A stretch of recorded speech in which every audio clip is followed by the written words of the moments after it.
And here's Donald Trump on stage in Burlington, Vermont. Beautiful. We're in Vermont. That air is so nice and clean. I'm breathing so much of that air.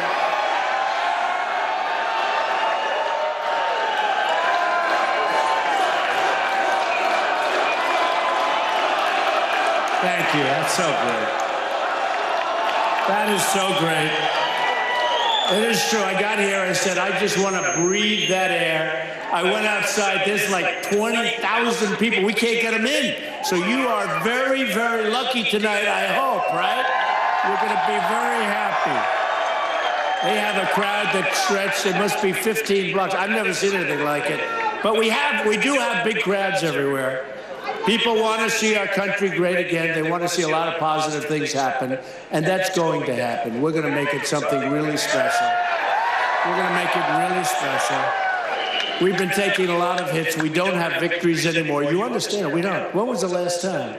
I mean, you look at what's going on all over the world right now, whether it's the Middle East, whatever. By the way, do you have people's seats? You have seats? You don't. You're standing. I think they got rid of the seats.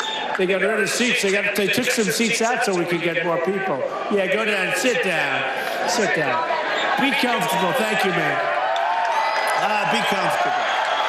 Be comfortable. Great people up here. It's amazing, right? Yeah, it's amazing. But, so, you know, I announced I was going to run. I couldn't stand watching it anymore. We used to have victories. We don't have victories. We're going to have so many victories that you're going to be bored of winning. You're going to get so tired of it. You're going to get so tired of it. So I always like to start, only if it's good news, but we've had good news since June 16th. You know, I announced on June 16th. And a lot of the pundits, you know, these are very dishonest people, many of them. I mean, some of these guys are just brutal and terrible. Oh, look at all the people up there, too. Wow. What a nice group. But they all said, oh, he's never going to run. He's just doing this for fun. He's not going to do it. He's done it before. I almost ran 4 years ago.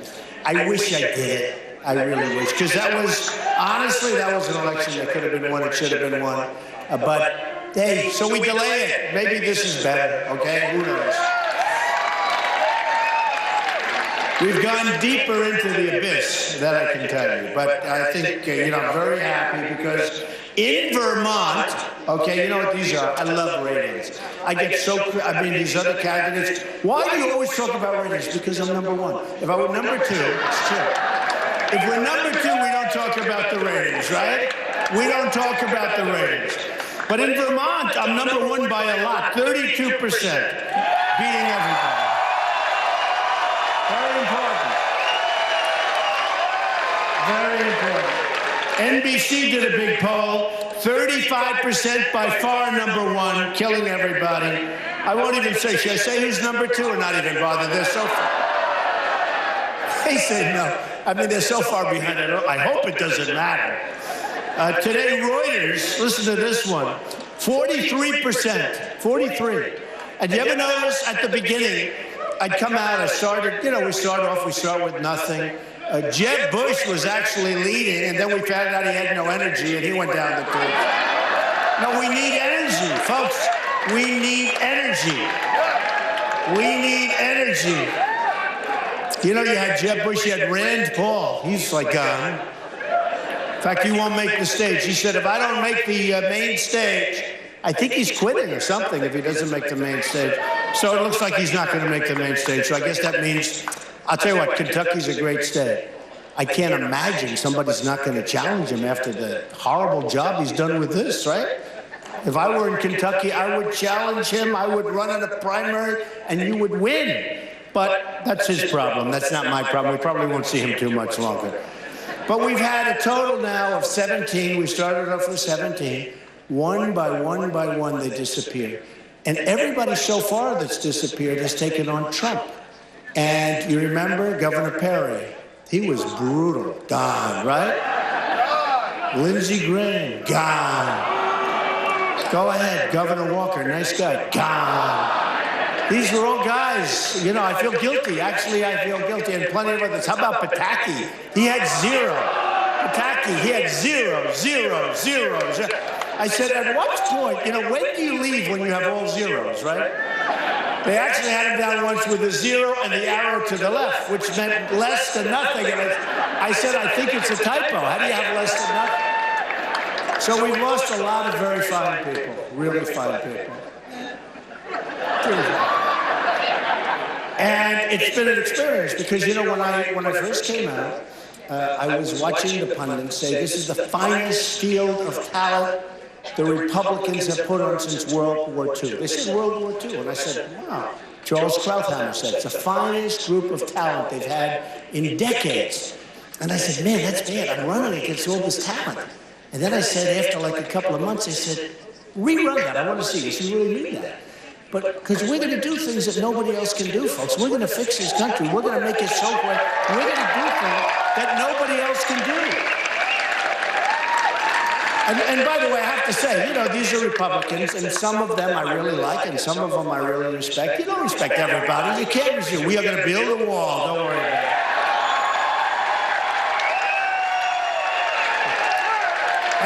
And wait a minute. And who's going to pay for the wall?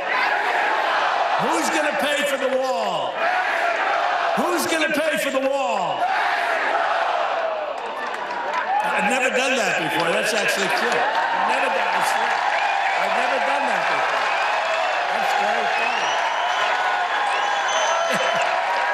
I've never done it before. And that was pretty cool. We'd have to use that. I'll always be thinking of Vermont when I've used it. I'll tell you. Who's not going to pay for the wall? Vermont.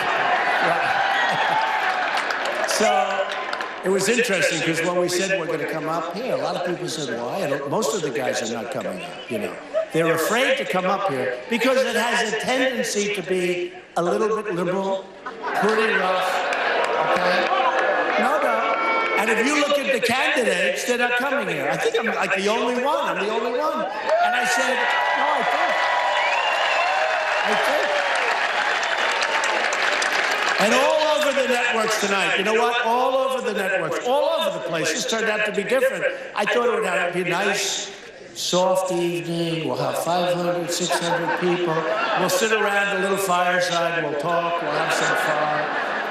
And then I hear CNN all day long. This line is massive. This line, and they have, the line is so it turned out to be good. But I'm here for a different reason. I'm here because you people are great, and everybody said it. And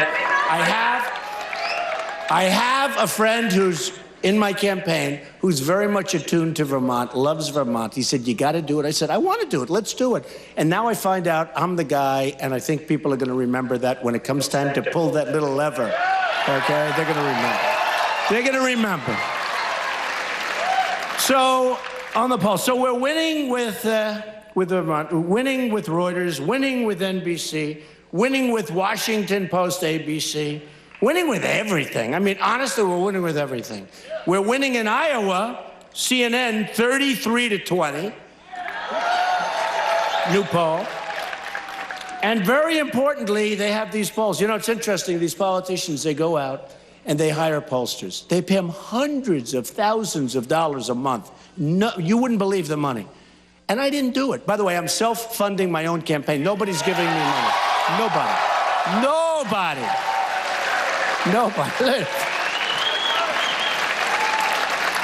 It's amazing. People really like that. People really like it. Because I know the system. Who knows the system better than me? I gave very recently, before I did this, $350,000 to the RGA. That's the Republican Governors Association.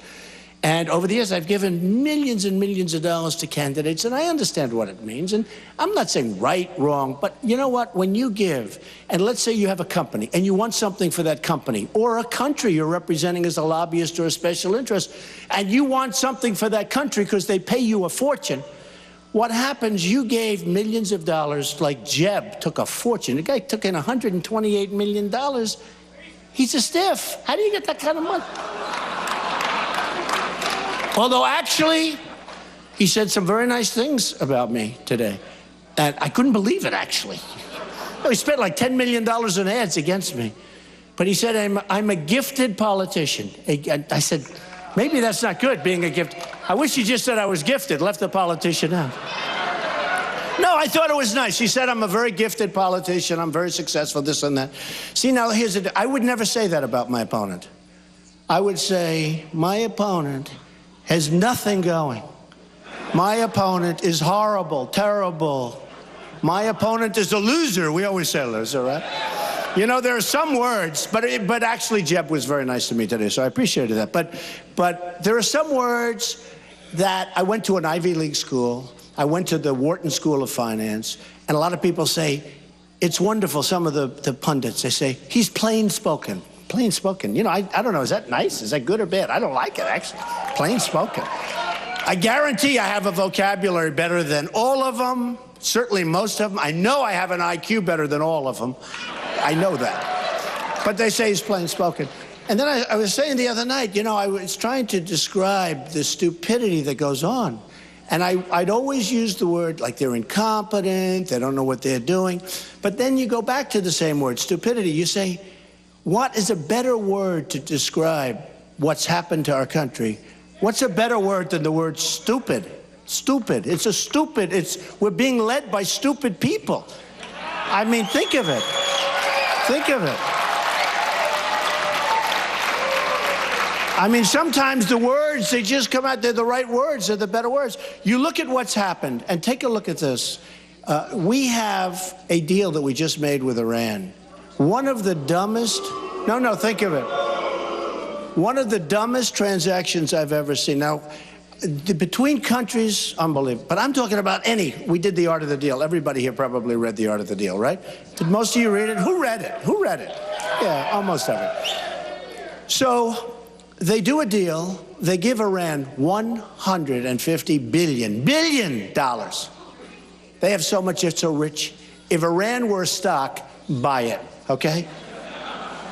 Oh, by the way, speaking of stock, you see the bubble, little bubble, starting to go a little bad, some bad numbers coming out, some really bad things, and you better be careful, be careful, be very conservative, because it could be very rough out there, and who can fix things better than me? That's what I do, I fix things.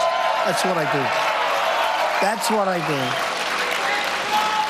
do. But you look at the Iran deal, and you look at what happened, and the way it was made, and the points we gave up, and constantly, and we don't get our prisoners back. $150 billion, we don't get our prisoners back. We have 4 prisoners over there. We should get them back. And we should have had them back, right? No, but we should have had them back 3-4 years ago. This deal is, first of all, a deal that goes that long. I mean, it's taken them, how many years have they been negotiating? Like 3.5 years? And we'd walk in, yes, we'd like this. They go, no. Oh, okay, you win. This went on for years, right? We got nothing. 24-day periods for inspection. I love the one, self-inspect. They have the right to sell. Certain areas are really hot. In other words, that's probably where they make those suckers, right?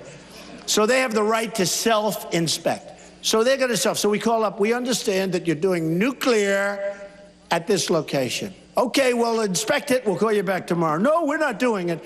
This is the dumbest deal that I've ever seen. We didn't get anything. So here's what happens. We have $150 billion that we gave them. They are going to now, and they just said, we would like to start negotiating for the prisoners. Now think of this. The prisoners should have been out 3 years ago. What you do, you need the right messenger, right? I could take 85% of the audience, and you could have done a good job. It's true. 10%, no good. 5%, mixed. No, it's true. Not everybody. Look, we have Kerry in there. He's one of the 5%, okay? No, he shouldn't be doing this. You go in the first day, you say, listen, we need our prisoners. Don't talk about the $150 billion yet, because you don't want to give them that either. You go in, you want to get the prisoners out. And you say, we want to get our prisoners out. You have to let them out. They don't help you. They do help us. Set a nice tone, a very nice tone. That's a word that Hillary uses a lot. She said, she doesn't like my tone. My tone. By the way, they're chopping off heads of everybody in the Middle East, especially if you happen to be Christian. They're chopping off your head. She doesn't like my tone, if you can believe this. I don't like their tone. I don't like her tone. Crazy. So you go in and you say, we got to have our prisoners back before we start. They're going to say no. Because the Persians, you know, they're great negotiators. The Iranians, Persians are great negotiators. So they're going to say, no, absolutely not. We're going to say, bye-bye. Now you leave the room. We never leave the room. How many times did we all think Obama was going to leave the room? Meaning, get his people to come out. They go back to Iran. They tell everybody that we're stupid. They're winning. This is before the deal's even done. Everyone's saying we're stupid. When somebody says you're stupid, you don't do the deal. But they're marching in the streets and celebrating a deal that hasn't even been done. But I say this. We want up here. We say no. They say no. And they're going to say no. Now you leave. You double up the sanctions. You sit back and wait for the phone call, right? They'll call you up within 48 hours, guaranteed. And they'll say, we'll give you the prisoners, right? No, this is the way it works. This is the way it works. So they give you the prisoners. So now you have got to get the prisoners in. And not at the end. You get them out at the beginning. You get them out before it starts. And all you had to do is just say, and you will never get them in the first session. They'll say no, 100%. I mean, 95%. Might be they give them, but I doubt it. But you leave, and you double up, or triple up. And they say, and that's it. Okay, so now we have our prisoners back. Now you go back in. Next statement. We're ready to start negotiating. We want to be very fair, but we will not give you the $150 billion. We're not going to give you any money. We got enough problems. We owe $19 trillion bucks. We owe $19 trillion, and we're giving them $150 billion. And we just tell them this. Not good, right? Hey, what could Vermont do with $150 billion? Oh. No, we've made Iran a real power. So what you do is you say, you got to get the prisoners out first, so you don't mention the money. Because, you know, when you mention the money, now it gets tougher.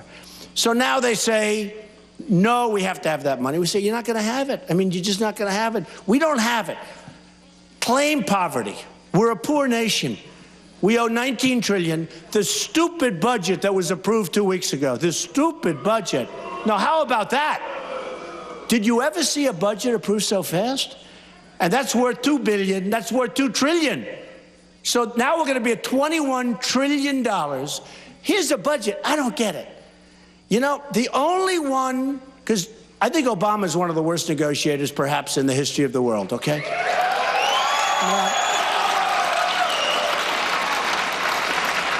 Except with the Republicans. With the Republicans, he's a great negotiator. With the Republicans, he does great. He gets a budget approved. I don't understand. He's got the money for Planned Parenthood. He's got the money, think of it. He's got the money to fund Obamacare, which we're going to, by the way, which we're going to terminate, we're going to repeal it, and we're going to replace it with something much better. You see your premiums? You see what's going on? Your premiums are going up 25, 34. I see one going up 48%. 48. A friend of mine calls me up. How's it doing? Oh, does Obamacare is good. 48%. Your deductibles are through. You'll never get to use it. You have to die to use it. You have to die. You need massive You need like 40 operations on your brain, and maybe you could get something. No, the deductibles are through the roof. They're through the roof. Obamacare is a dead duck anyway, because in 17 it fails. Just my luck. If I win, I get Obamacare. It's going to fail during and then they'll blame me. Can you believe it? They'll blame me. They'll say, oh, Trump did a lousy job. Obamacare failed. If we had Obama, it wouldn't have failed. Well, it's failing of its own weight. And numerous stories came out recently where by 17, which is in 2 years, it's dead. It can't survive. Of course, the Republicans will probably find a way to keep it going. I'm so upset and angry with the Republicans. We know what we're getting with the Democrats, but the Republicans, they fall. Here we finally have majority. So we have majority, and we have the wrong president, right? But the second majority doesn't, it's like we're doing worse now than ever before. And now Obama, he's got so little respect for the Republican leaders that he just goes along and signs executive orders for everything. No, it's all executive orders, because that's easy to do. I'll tell you the one good thing about an executive order is that the new president come, and with just a signature, they're all gone. Okay, that's good. That's good. And they're gone. They're gone. So when you look at a deal like that, when you see what's happening with our country, and you see that, we're going to change that. Now, as far as Iran is concerned, I saw what happened over the last few days with the embassy in Iran, the Saudi embassy. Folks, they want to take over Saudi Arabia. Now, they're taking over Iraq because we handed them that on a platter. I was against going in. I am the most, and I say it all the time, I'm the most militaristic person in this room, except for that guy with the hat. Stand up, with the beautiful beard. Stand up. He's the only one. He's the only one. You're my guy. And you're my guy. I can tell.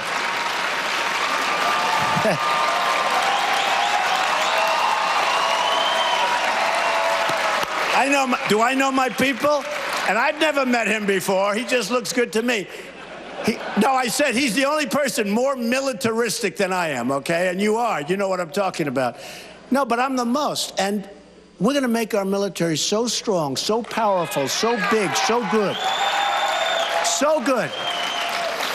And that nobody's going to mess with us, folks. But I'm the one that didn't want to go into Iraq. And in 2004 and 2003, you'll see stories.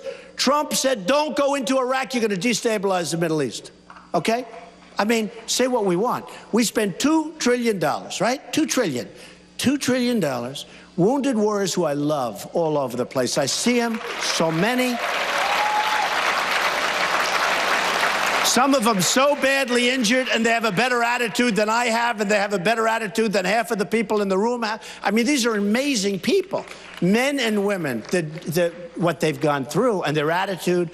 And what I said is, we take the oil. Remember, how long have I been saying it? Take the oil. For years, I've been saying, and they've been saying, that doesn't make sense. You can. Now they're taking the oil. But they're not taking it. They're bombing it, although Obama doesn't want to really bomb it because he thinks it's going to create air pollution and be bad for the atmosphere. And this is a true story.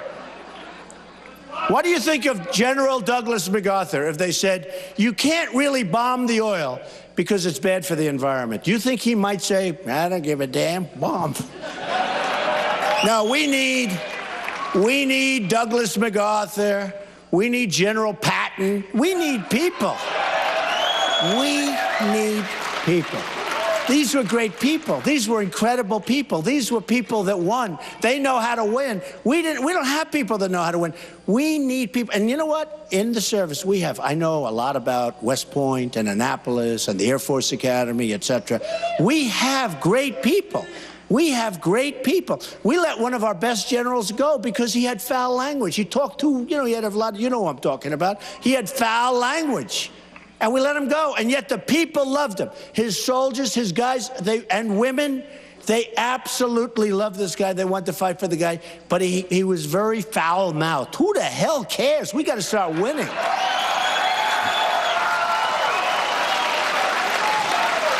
We have, and I say this, we have an amazing situation because I see these generals are on television all the time. They're always on television. I don't want generals on television. I don't want them. And they're just saying, what we're going to do. What are you going to do? We're going to do here. And then we're going to attack here. And then we're attacking here. Now, I figure it's camouflage, right? I figure they're giving false. Turns out to be true. Or Obama, 2 months ago, right? We sent 50 people over. He thinks it's good. See, I think it's bad to say 50 people. Because 50 people, what the hell are we doing? But we're sending 50 people. So he announces we're sending 50 people. Now, these are really our finest. These are 50 incredible guys that I assume women. These are our finest. And they're going over, right? Why do we have to say that they're going there? Because now they have a target on their back. No, seriously. They have now a target, and the enemy is looking for them.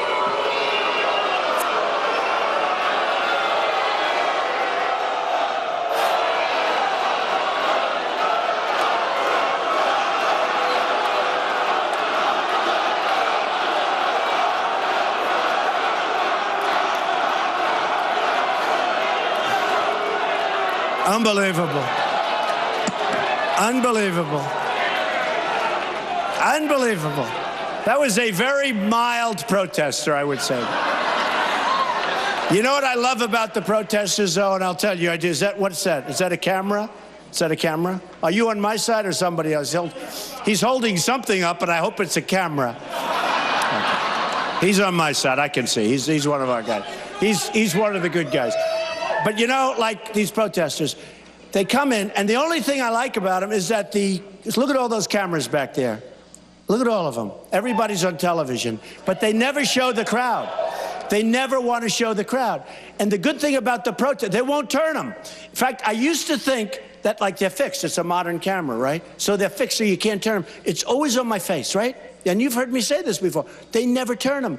And what happens is when you have a protester, the only time people learn how big these crowds are, because we've got 20,000 in Dallas, 35,000 in Mobile, in Iowa, in New Hampshire. We have the biggest crowds. South Carolina, we're packed. We're going to be in Pensacola, Florida next week. We're going to have 20,000 people. We have and nobody ever knows. I go home, my wife, she said, "Oh, you did well tonight. How was your speech? Did you have many people?"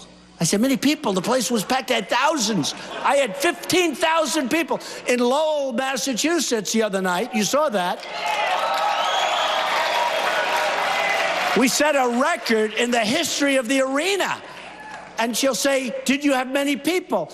And I say, "Why do you ask?" Because they never show the crowd. That's why I love protesters, because whenever there's a protester, you know, I think they can't move the cameras, right? That they're fixed. They turn into pretzels, they can move them. If there's a protester behind and under the camera, it'll do a somersault. It's unbelievable. So, it's true. It's true. That's true. We have a good time. We have a good time.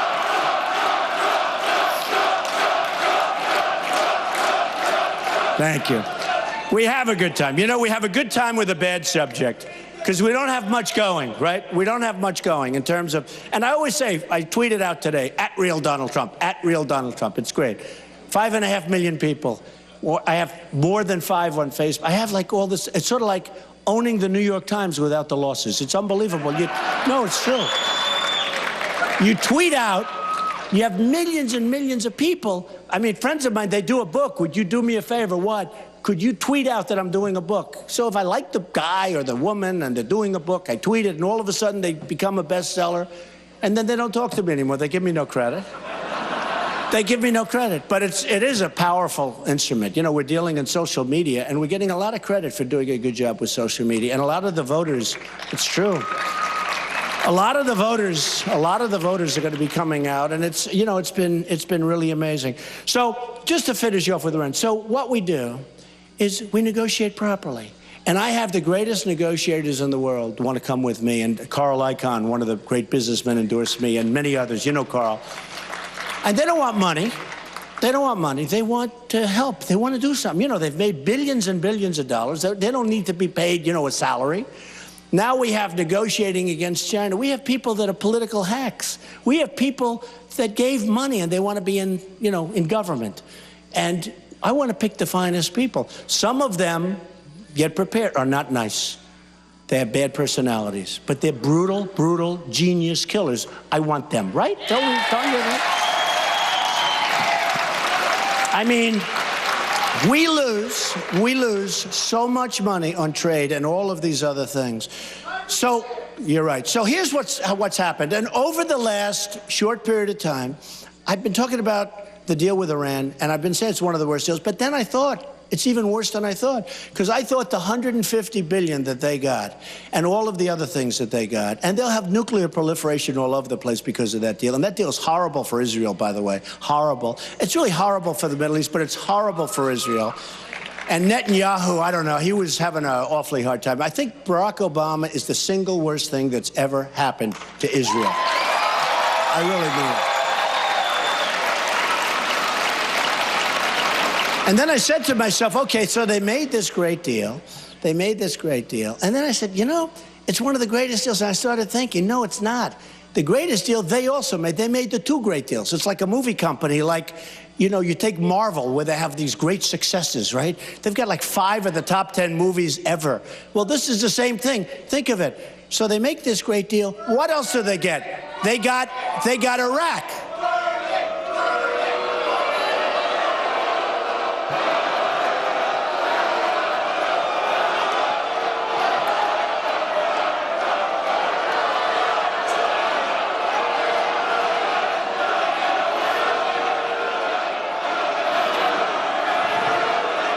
Get him out. Get him out. Get him out. Get him out. Well, you just heard him. Get him out. That's Donald Trump's order to his bouncers. Get the protester out of the room. Trump, by the way, continues his rally up in Burlington. I want to thank my guests tonight, Heidi Presbala, Michael Steele, and Sabrina Siddiqui. Our coverage of the Trump phenomena, if you will, continues right now on All In, live from Burlington with Chris Hayes. Chris. From Burlington, Vermont, I'm Chris Hayes. We are live from the Vermont Pub and Brewery. Right now, basically across the street, Donald Trump has come into the heart of Bernie Sanders land in a state that had the most lopsided margin for Barack Obama anywhere except for Hawaii. Lines all day long. He has already been interrupted twice by protesters as his people were checking loyalty at the door. Let's take a listen to what he's saying now. Oh, no, it's only the same people coming down the stairs. No, there's a remnant. Yeah, he's right there. Okay. Yeah, throw him out. Throw him out into the cold. You know, don't give them their coat. No coats. No coats. Confiscate their coat. You know, you can't win. By the way, just to finish, I had one word left, Iraq. And nobody heard it because these characters. So they not only got a great deal, but they also take over Iraq with the second largest oil reserves in the world. They have it. Sure as you're sitting there, they have Iraq. So we spend trillions. We spend all. And who's taken over? Iran has taken over the oil. They're taking over Iraq. I mean, what we are doing is so incredible. There's nothing like what we've done. We're destroying ourselves. We're losing our jobs. We're losing our base. We're losing everything. And it's not going to happen anymore. It's not going to happen anymore. It's not going to, we're not going to let it happen anymore. Not happening.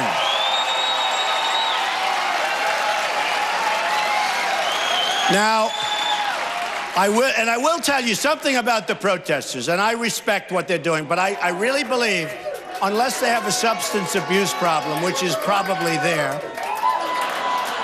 he does, he definitely does. No, I really think I could take him into a room, talk to him for 20 minutes. What are we doing?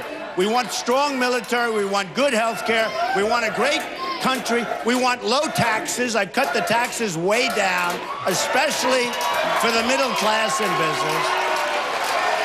And, you know, I actually said, I could take these kids. Most of them are kids. Oh, are they talking back? I don't even hear them. Their voice is so weak, I don't even hear them. Is this... Okay, you can get him out. Yeah, get him out. This is amazing. Thank you, darling. I love my people. They say my people are the most loyal of anybody. I can do anything. They say that, did you say? They say we have the most loyal. I'll tell you what, I have the smartest people. They were trying to say, well, our people aren't. Let me tell you, we have the smartest people. I'm really smart. My uncle was one of the top people at MIT for years. He was a professor. We have good stuff. We have great genes in this room. We have smart people. They get it. They get it. They really do get it. It's been an amazing journey for me. Is somebody shouting back there? Oh, I love you. Oh, that's good. But isn't this more exciting, though, than these other routes where they have no protesters, nobody cares. Nobody cares. They go in, everybody falls asleep. They say, can I go home now, darling? And everyone leaves, and the guy's standing there, please vote for me. How about this guy, O'Malley? I mean, here's a guy. Now, think of it. His #1 credential is that he was the mayor of Baltimore. Can you believe it? And okay, so now he holds a rally, and one man showed up. Did you see that? It was one of the great, and he's sitting there talking to the guy for an hour, just the two people. Then the guy gets up and he leaves, and the press says, well, are you going to vote for him? No, actually, I'm not. It's time for him to get out. It's time for O'Malley to get out. He is really bad news. At least Bernie is getting some action. He gets much smaller crowds than me, but at least Bernie gets some action, right? Oh, would I love to run against Bernie? I would. Oh.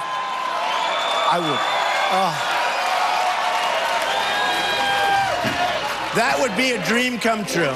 But actually, I must say, I have my mindset on Hillary. I do have my mindset. I have my mindset on Hillary. I mean, it's just going to be, what? We'll take it down. What does that mean? That's not us. I got in such trouble. How about last week? Did I get in trouble? What did I say? What did I say? I said nothing. But I did get in trouble. The crowd there was incredible too. You know what happens? We have amazing people. We have like these crowds, and they're all like interchangeable. We have great people. You go to the South, you go to the North, you go to the West. The people have one thing in common: the enthusiasm, the love of their country. They love their country. It's unbelievable. And let me tell you something. It's going to be very interesting. I don't think we can be beaten. There's a momentum that we have. There's a momentum that we have that is so unbelievable. I thought I heard a little voice over there. Get him out. Take him out. Get him out of here. Yeah, don't give him his coat. Don't give him his coat. Keep his coat. Confiscate his coat. You know, it's about 10 degrees below zero outside. Now, you can keep his coat. Tell him we'll send it to him in a couple of weeks. All right. It's amazing. No, it's amazing. It's amazing. But you know what? Sometimes you go into 20,000, you have none of that. I knew I was going to have some in Vermont, in all fairness. If we didn't have that, it wouldn't be Vermont, right? I mean, it wouldn't be.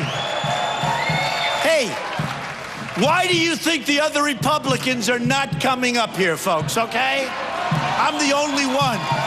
Why do you think?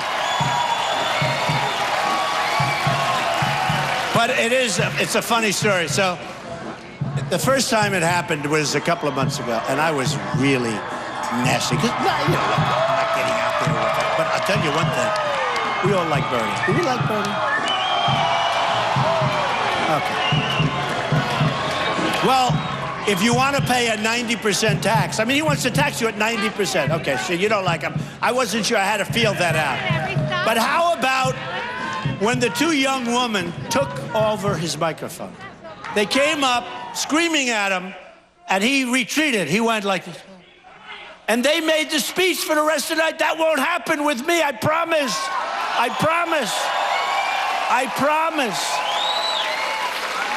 That was a terrible, I tell you what, it was so embarrassing to watch that. You know, because he's a politician, he's from this country. When they took over that microphone that night, screaming at him, he was petrified. He walks to the back of the stage with that tall guy, the goofus guy. He stands there. And they're both watching these two girls speaking. And the crowd is saying, give him back the mic. Give him back. And Bernie's standing. I lost so much respect for Bernie. That was terrible. We can't let anybody take over our mic. We can't let it happen. Can't let it happen. He's obsessed with this on Bernie Sanders. So when I started this journey, and that's what it was, on June 16th in New York, I said to my wife, you know, we've got to do it. And I looked down in that building at Trump Tower, 57th and 5th Avenue, and I looked down, and I saw more of those cameras than I've ever seen at one place. I have never seen any. The entire lower level of Trump Tower was cameras, cameras, cameras. Outside on the streets, they were closed. They had trucks, you know, the trucks, the equipment, NBC, ABC, CBS, Fox, everything. Networks I never even heard of. I never saw so many networks. I said, are there that many? It was like the Academy Awards. It was like the Academy Awards. You all remember it. And everybody said he's not going to run. So, you know, they were all waiting. But I just said, look, we got to do it. And I took a deep breath. And I said, let's go. Because it takes guts to run for president. It really does. No, it really does. I mean, it's not something I had in mind. Steve Burke, who's a great guy, the head of Comcast, he came to my office just before. He wanted me to renew for a lot of episodes of The Apprentice. But, you know, it sounds a little trivial. We love The Apprentice. It sounds trivial. It's not. It's a lot of money. And then the deals I lose and all this. Plus, I love my lifestyle. And, you know, now I'm driving around in an armored vehicle. I drive around in a vehicle. I say, how good are those windows? Sir, they can take 28 AK-47 bullets before they degenerate. I said, that's a hell of a window, right? And then I say, how about the doors? The doors are unlimited, sir. They can take on the bottom and the top. You know, I'm driving around in an army tank. I'll never see a Rolls Royce again. So think of it. I may never see a car that I want to be in again. And they always put me in so fast. I'm going in, you know, it's a, whatever the hell they call them.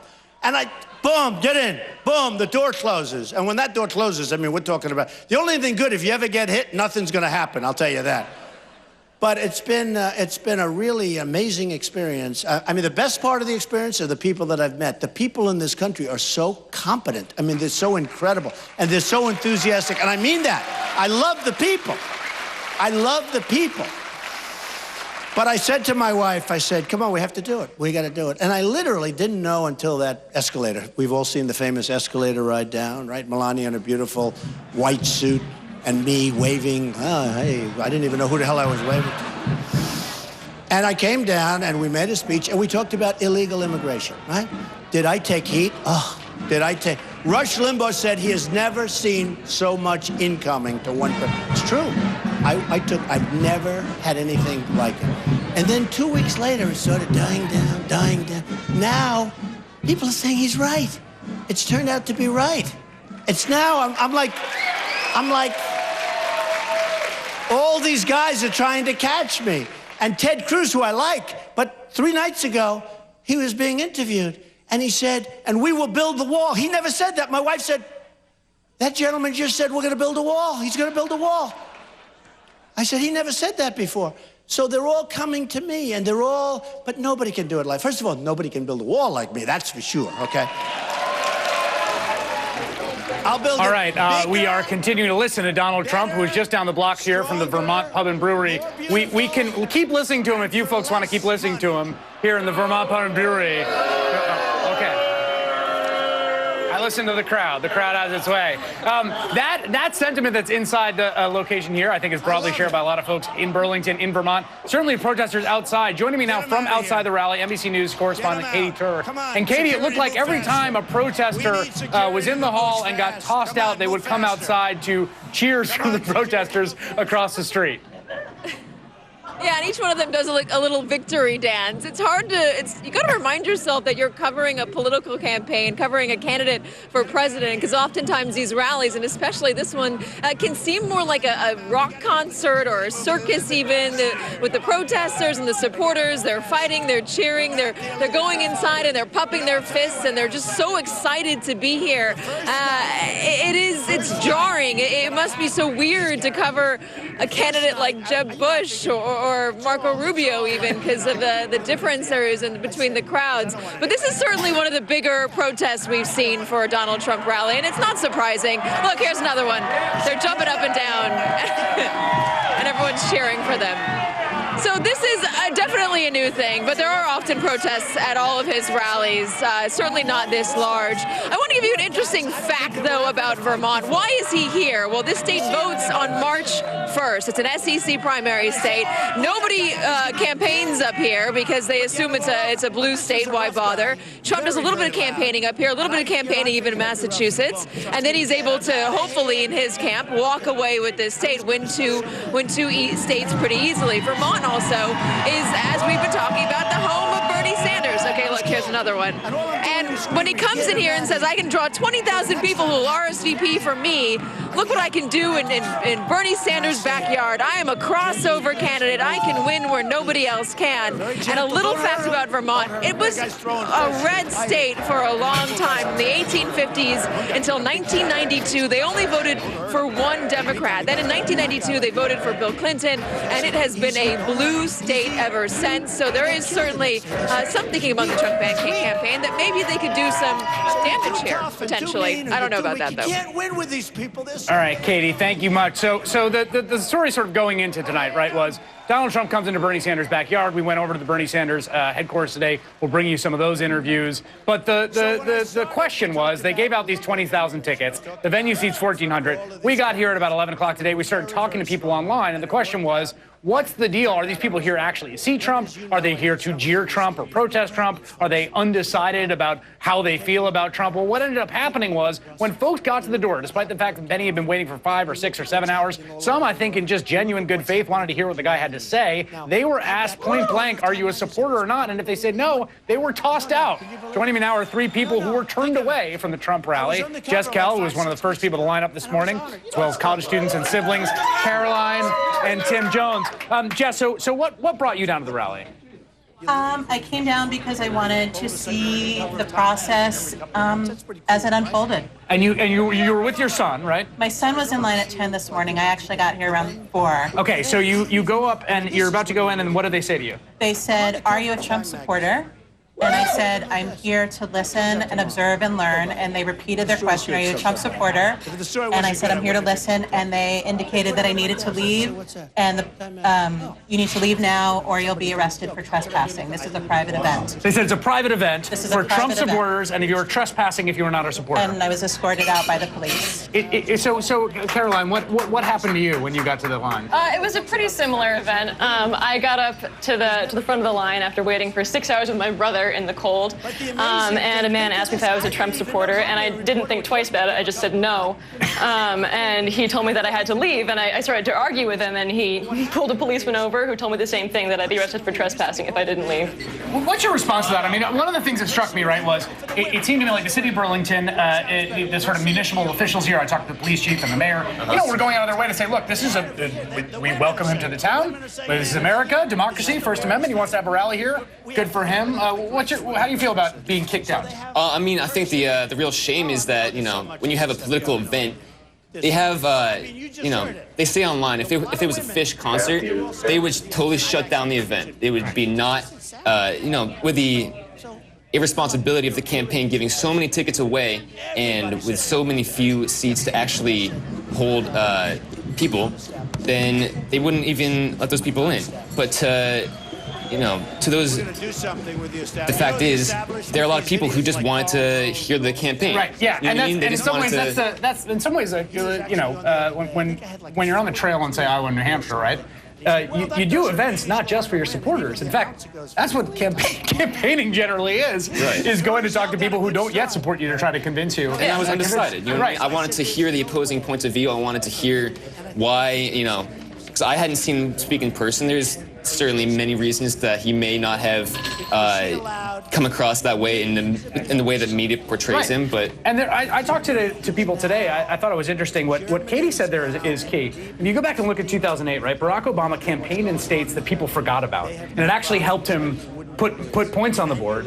The idea that Vermont is actually a Super Tuesday state, and I talked to people in line who said, "Well, I respect him for coming here." Mm-hmm. Yeah, I mean, I think one of the biggest shames of today is that there are so many young people in line that may have not gotten a chance to go inside. My son is 17. He's with a group of high school and college students, most of whom will be voting in their first presidential election. Your son was smart enough to say he was a supporter. He did. All right, Jess, Caroline Jones, Tim Jones, thank you very much for joining me. Really appreciate it. All right. Yes, we are here in the Pub and Brewery. We have a kind of Mount Rushmore of Vermont here. We've got Howard Dean in the room. We got Jerry of Ben and Jerry. Everyone is here. But in Washington, D.C. right now is my colleague Chris Matthews, host of Hardball.